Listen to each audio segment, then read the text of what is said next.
আসসালামু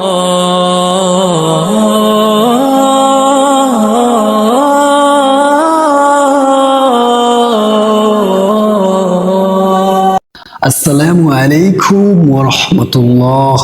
মাই ডিসকাস চ্যানেলের পক্ষ থেকে সকল যাত্রীবৃন্দকে শুভেচ্ছা ও অভিনন্দন। প্রিয় বন্ধুগণ, আপনি কি লক্ষ্য করেছেন আমাদের সমাজে এমন কিছু মগা রয়েছেন যাদের মুখে হাই আসে কিন্তু মুখের উপর হাত দেয় না।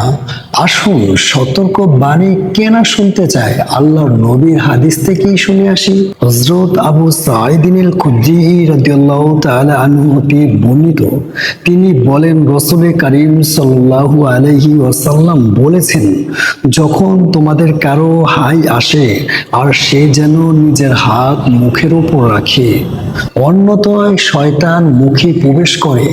হাদিসটি বর্ণিত রয়েছে মুসলিম শরীফে।